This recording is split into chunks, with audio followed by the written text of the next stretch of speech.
El siguiente programa informativo contiene elementos de lenguaje, salud, sexo y violencia que pueden ser escuchados por niños, niñas y adolescentes sin supervisión de sus madres, padres, representantes o responsables. A partir de este momento, las informaciones que son noticia toman el protagonismo. Comienza Informe RCR. Muy buenos días, bienvenidos a este Informe RCR de hoy, 10 de diciembre de 2020. Como siempre, estamos trabajando a nombre de Jaime Nestares en la dirección general de la estación, de Wilitz Arcaya en la gerencia de producción, de Marilia García en la coordinación de redacción, de Génesis Rodríguez en la producción del espacio. En la dirección técnica, César Arteaga. Les saluda Argenis Barreto como todos los días a nombre de todo el equipo. Y les recordamos que tenemos un canal en YouTube que se llama RCR750. Allí los invito a que nos sigan y nos den un me gusta. Iniciamos ya esta ronda informativa.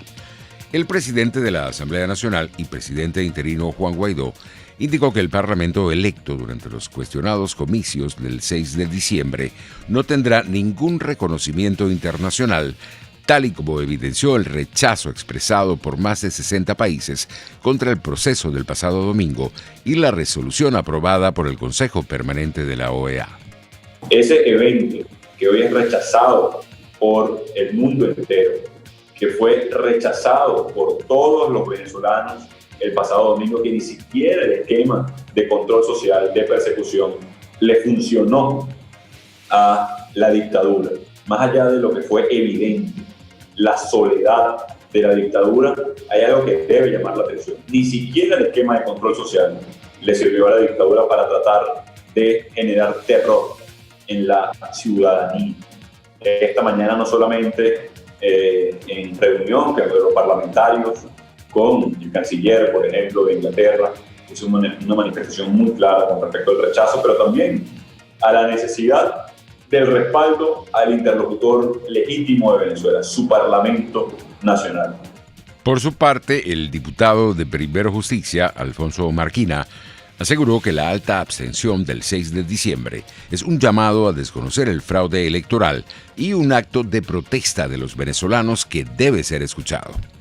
La desmovilización de ese más del 80% del país tiene que ser un llamado de atención para que podamos poner los correctivos necesarios y, por supuesto, buscar las soluciones para que nuestro pueblo no siga sufriendo y no siga padeciendo lo que hoy lamentablemente está pasando. Por eso, en condiciones de una democracia normal, la abstención puede ser vista como un mecanismo de ejercicio democrático, de protesta, de inconformidad ante las candidaturas que se le presenten. Pero en momentos como los que vive Venezuela, donde el autoritarismo, la judicialización, las presiones indebidas, las amenazas, son el pan que día a día recibe el pueblo venezolano.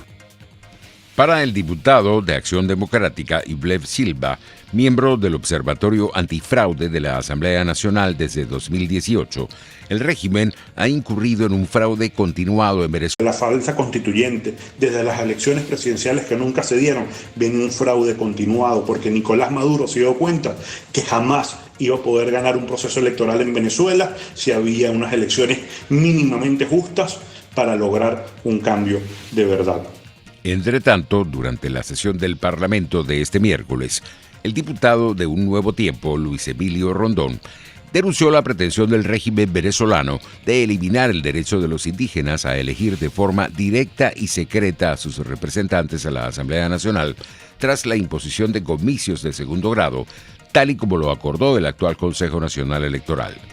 Ahora, por una vía reglamentaria, el Consejo Nacional Electoral establece que votarán en proceso separado los representantes de los pueblos y comunidades indígenas, degradando la participación de estos ciudadanos que son valorados inmensamente en la Constitución y despreciados terriblemente por el régimen que los dejó a un estado de vocación indígena como el estado Amazonas 5 años sin sus representantes populares producto de la venganza política del régimen de Maduro. Luego hablamos del voto directo. Pues ya también ese voto directo fue erradicado al establecer unas elecciones en segundo grado, también para los pueblos indígenas, para usar los aperos del poder y la fuerza y la violencia y obligar. El embajador en condición de retiro y editor del portal analítica.com, Emilio Figueredo, advirtió que nadie se comió la farsa del domingo y el repudio internacional fue total. Yo creo que el resultado de la consulta va a ser muy importante. Ya tenemos estimaciones que ya por bastante se ha superado, inclusive hasta la ficción que ellos quisieron montar, ¿no? Pero lo que sí es curioso es que la percepción del mundo, si tú ves los periódicos en España, todo, la derecha, el centro, la crítica es unánime y nadie se comió esa farsa. Y lo más patético fue todos estos alacranes que quedaron fuera de circuito, ¿no? O sea, ven que unirse con el diablo no te lleva al cielo, ¿no? En palabras del embajador Figueredo, el tiempo del ex candidato presidencial Enrique Capriles ya pasó, a propósito de las declaraciones del dirigente político sobre la necesidad de poner fin al interinato en nuestro país y la ausencia de un líder en la oposición venezolana. Hay algunos personajes de la oposición que han ido perdiendo piso y se mantienen en posiciones que son absolutamente insostenibles. Entonces, esa especie de titubeo, vimos los que se sumaron al fraudulento acto electoral, salieron trasquilados: Felipe Mujica, Eduardo, Claudio. Ahora, hay otros que no están con el régimen, pero que han buscado posiciones intermedias, como el caso de Enrique, y yo creo que su tiempo le pasó. Él cuando hubo esa fórmula que presentaron los americanos de una especie de consejo de Estado o junta, como lo quiera llamar, él era casi el ungido para presidirla, 2-2, y él el quinto. Yo creo que él mismo ha dañado su propia imagen, porque ha sido ambivalente, ¿no? Y hay otras, como el caso de María Corina, que ciertamente no tiene ninguna simpatía ni cercanía con el régimen, pero ha decidido que poner el 16 de julio como el Gólgota, ¿no? Como una cosa intangible, inmodificable, como si la política fuera estática. Y de acuerdo con el último boletín del Consejo Nacional Electoral, el oficialismo consiguió 253 escaños de los 277 en lista frente a las 21 diputaciones que acumularon las otras fuerzas políticas que participaron en los cuestionados comicios de este domingo en Venezuela.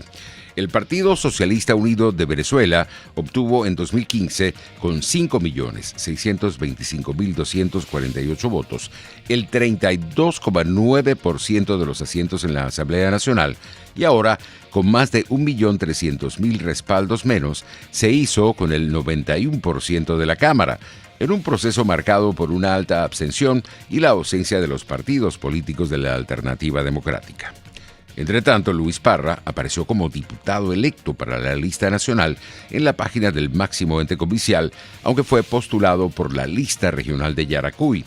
El periodista Eugenio Martínez advirtió que en el caso de Parra, el CNE faltó a su responsabilidad de anunciar el cambio y, por lo tanto, si el elector no tenía forma de saber que estaba votando por una alianza o un nuevo candidato, se trata de un fraude. Lamentablemente el Consejo Nacional Electoral no informó de ese cambio, así que como el Consejo Nacional Electoral no informó de ese cambio, viola la ley y es muy razonable suponer que como no se informó del cambio, el cambio se hizo de forma extemporánea. En otras noticias tenemos que el economista Luis Oliveros aseguró que Venezuela va rumbo a convertirse en la segunda hiperinflación más larga de la historia y el proceso de dolarización de las transacciones es irreversible. La teoría económica dice que tú sales de la hiperinflación un año después del último mes en el cual tú tuviste una inflación superior a 50%. Y Venezuela, todo indica, los números de la Asamblea Nacional y de firmas privadas, todavía no tenemos cifras oficiales del Banco Central, que Venezuela en noviembre tuvo una inflación por encima del 50%. Eso nos colocaría saliendo de la hiperinflación en noviembre del año 2021, exactamente dentro de un año. Eso significa dos cosas. La primera, que vamos a nuestro cuarto año en hiperinflación. Seríamos la segunda hiperinflación más larga de la historia. Nos quedaría solamente por encima Nicaragua, que duró 5 años, más o menos 5 años y medio. Estaríamos sobrepasando la que tuvo Grecia. Pero en segundo lugar, que los venezolanos van a seguir utilizando el dólar, van a seguir pensando en dólares, porque pensar en bolívares, tener bolívares, facturar en bolívares, vender en bolívares, no es sensato, no es lo más recomendable. El economista aseguró que la tasa de cambio continuará al alza en nuestro país debido a que los agentes económicos no tienen confianza en la moneda nacional y no descartó un proceso de dolarización financiera de cara al año 2021. En esta época del año hay un incremento en la cantidad de dinero en la economía, hay unas expectativas de que las cosas no van a ir bien en el tema económico en Venezuela, no hay una receta antiinflacionaria o una política que ataque el problema inflacionario en el país, y tan sencillo como que la gente apenas, o bolívares, entran en el sistema económico en Venezuela, el sistema financiero, automáticamente van a perseguir al dólar. Y lo que vimos por lo menos en noviembre fue un incremento casi el doble de la tasa de cambio y muy posiblemente veamos que esa tendencia continúe en diciembre. Tal vez no se duplique la tasa de cambio, pero puede seguir incrementándose. Y eso es lo que ocurre en una economía como la venezolana, donde hay hiperinflación, en una economía donde los agentes económicos no sienten confianza en la moneda nacional. La vicepresidenta del régimen, Delcy Rodríguez, confirmó 468 nuevos casos y 5 fallecidos por COVID-19 en las últimas 24 horas en el país. El total de contagios de coronavirus ascendió a 105.852 y el número de víctimas mortales se ubicó en 933. En internacionales, el presidente de Colombia, Iván Duque, sancionó este miércoles la nueva ley de vacunas para facilitar la adquisición de estos fármacos en el marco de la pandemia de coronavirus. Esta es una ley que ha contado con un respaldo multipartidista en el Congreso de la República, con el acompañamiento permanente del Ministerio de Salud, también de dirigentes de la sociedad civil. Y gracias a esta ley, Colombia tiene una nueva capacidad, una capacidad moderna para enfrentar esta situación y que hagamos las adquisiciones no solamente a través de los vehículos multilaterales de COVAX, sino también en las negociaciones bilaterales que se han llevado a cabo con laboratorios en todos los lugares del mundo donde hemos visto significativos avances en términos de efectividad. En México, las autoridades de salud confirmaron 11.974 nuevos casos de COVID-19 este miércoles en todo el país, elevando la cifra a un total de 1.205.229 contagios. En las últimas horas se reportaron además 781 decesos relacionados con la epidemia y el número total de víctimas fatales se elevó a 111.655. Pasamos a la materia económica. La Comisión Federal de Comercio de Estados Unidos y casi todos los estados del país demandaron este miércoles a Facebook, alegando que había violado las leyes que protegen la competencia y que la compañía posiblemente debería dividirse. La coalición de 46 estados, Washington, D.C. y Guam, también pidieron que las adquisiciones de Instagram y WhatsApp por parte de Facebook sean declaradas ilegales. Durante casi una década, Facebook se ha valido de su dominio y su poder de monopolio para aplastar a los rivales más pequeños, eliminar la competencia, todo ello a expensas de los usuarios habituales, dijo la fiscal general de Nueva York, Letitia James. Los precios internacionales del petróleo subían levemente en horas de la mañana. El WTI de referencia en Estados Unidos se ubicaba en $45.87 el barril, mientras el Brent de referencia en Europa se cotizaba en $49.26. El índice tecnológico Nasdaq perdía menos 1,94% al cierre de la jornada de ayer. Pasamos a la materia deportiva. El Real Madrid clasificó este miércoles a octavos de final de la Liga de Campeones tras vencer 2-0 en casa al Borussia Mönchengladbach con un doblete de Karim Benzema. El técnico del Madrid, Zinedine Zidane, reconoció que los jugadores estaban conscientes que el de ayer era un partido importante. Al final yo creo que hicimos un gran partido, se sabía lo que estábamos jugando, un partido importante, había que sumar, y al final, bueno, como tú dices, yo creo que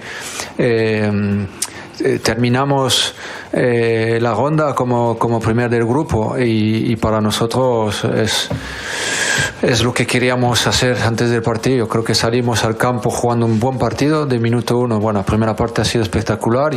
Así estamos llegando al final de esta emisión matutina. Los esperamos para nuestra emisión meridiana. Que la pasen bien. Hasta aquí este compacto noticioso.